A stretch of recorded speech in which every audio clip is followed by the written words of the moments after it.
So it is February 16th. Most of this I wrote after group yesterday on the 15th, and last night before I went to bed. So today I have 142 days sober. I want to remind about my teeth getting pulled before my heart surgery. So that's why I wear a mask. We talked in group today about vulnerability, or yesterday, about vulnerability. And I know that doing this makes me feel vulnerable. And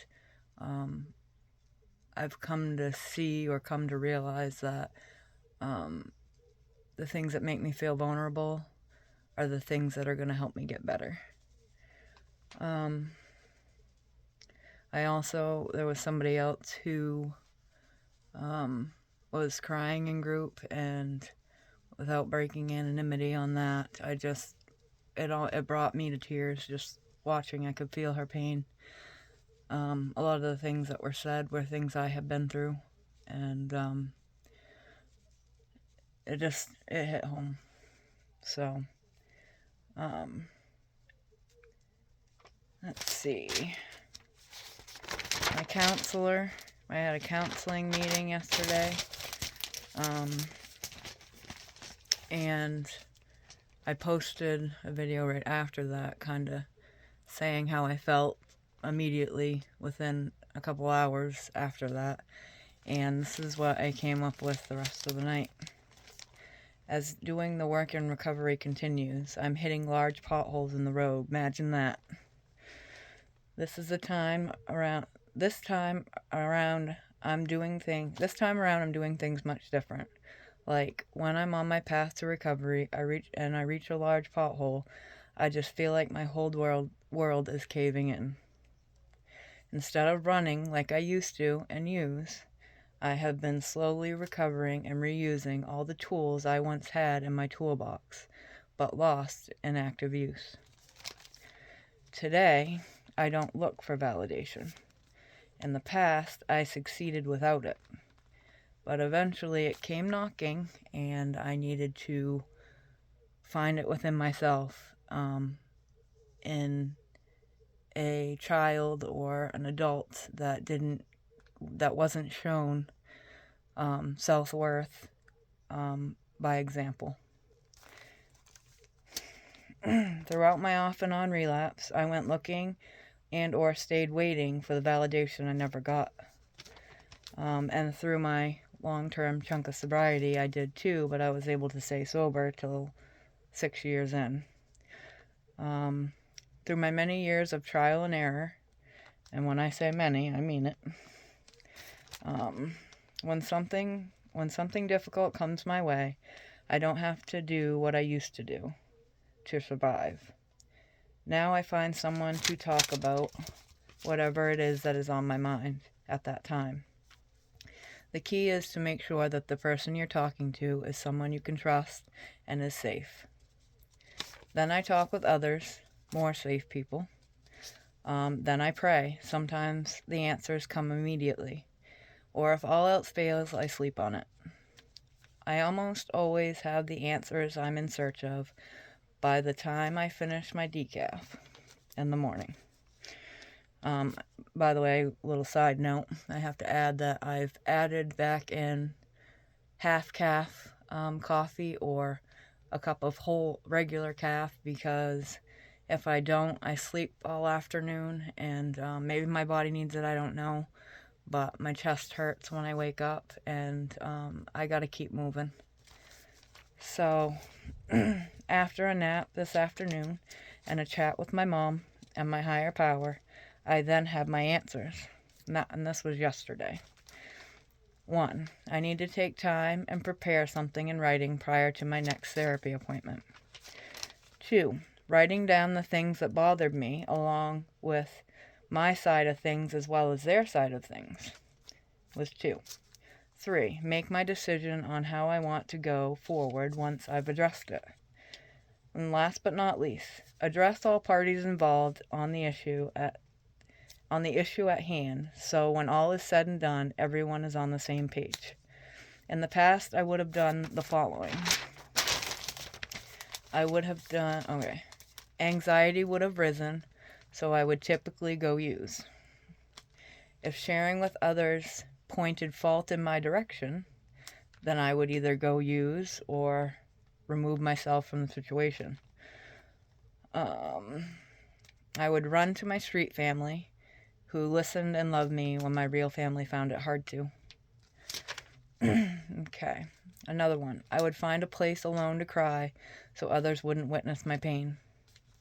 I lived out of my sunglasses to hide the pain in my eyes. Most just assumed I was hiding because I was high, but at those points in time, I can honestly say I could care less whatever others thought about me being high. I was trying to hide my pain. I knew I was a mess and knew the only way I'd truly heal would be to find the strength somewhere within myself.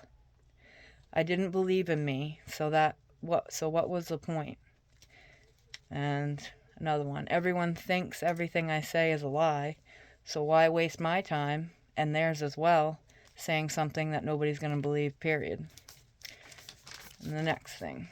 There have been so many negative statements of shame I've said to myself in my mind, also known as negative self-talk.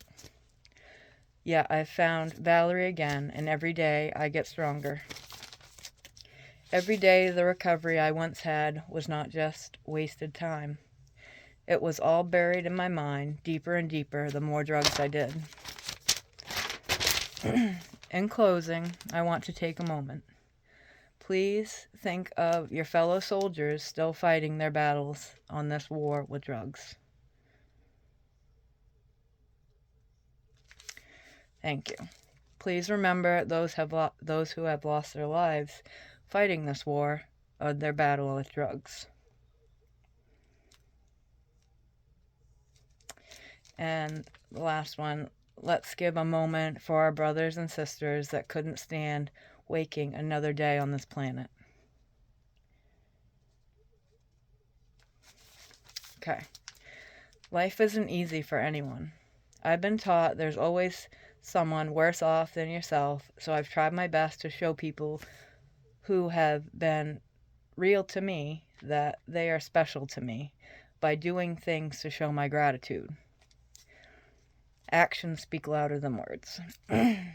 This, unfortunately, wasn't enough to save my adulthood best friend, or another friend last summer who had relapsed and was headed back to rehab, and his dreams lured him to end his life. His demons lured him to end his life.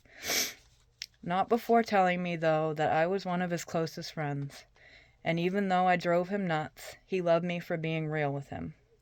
Of course, this hurt more while I was in the hospital last summer, and out of nowhere, he ended it. I had talked to him the week before, told him that my mom bought me a Jeep. He loved Jeeps. He had wrecked his using the winter before. And, he said, we're going to hang out, how I feel about Jeeps. And, had wrote me something really nice saying that he could tell I was real by the things I did for him. And that made me feel really good. But when I was sick in the hospital last summer of 2023, I talked to him, and then a week later found out or heard there were cops at his house from family members or at his apartment, and I didn't find out till, I don't know, a month after I left the hospital that he had committed suicide. Breaks my heart, and I carry his shirt from the concert we went to together, Korn, up on my bed, above my bed. So my heart goes out to each of these families. I will share more about these in more detail at a later time. I've learned that my actions speak louder than words, so I don't talk much, I try to show it. I want to touch base on my adulthood best friend, to wrap this up. In my youth, and her sobriety, she was struggling, and I reached out to her because her husband had, discussed her struggle with me when, I should have let her do it. And she ended her life. Her mom later found her phone and reached out to me, which, was scary enough. I blame myself because she told me, and I felt like I didn't do enough. So her mother made me promise that I would never not do more than I did last time for somebody else in my life. And sadly, 9 months later, her compassion turned to anger and blaming me for her daughter's suicide. And I mean, I couldn't blame her. I blame myself too. I overdosed 10 times that spring, and by the grace of God, somebody saved my life. Each time. I wasn't trying to kill myself, but I really didn't care if I did. I felt like I had nobody. So, life isn't easy for anybody. And the key to success is to find it inside, not from others. And my counseling appointment yesterday, I was really upset because she had brought up meth. And I felt like because I was nervous to be on camera, and I was holding my phone in my hand like I did my first few videos on here, that she made the assumption that I might have been on meth by asking me when the last time I used it was. And when I told her it had been over a year, well over a year and a half, she then swiftly changed her story. So that's kind of where my disappointment of my therapy session went yesterday. So I reached out, talked to my mom, thought about it, napped on it, and this is where it's ended me. So I just wanted to share that with everybody. Yes, I move around, but that doesn't mean I'm high on meth. And I'm nervous. This makes me feel outside the box just as much as it did to talk to her on a phone and video call. I'm not comfortable talking to people, period, but I'm doing it because it's keeping me sober. Thank you for your time.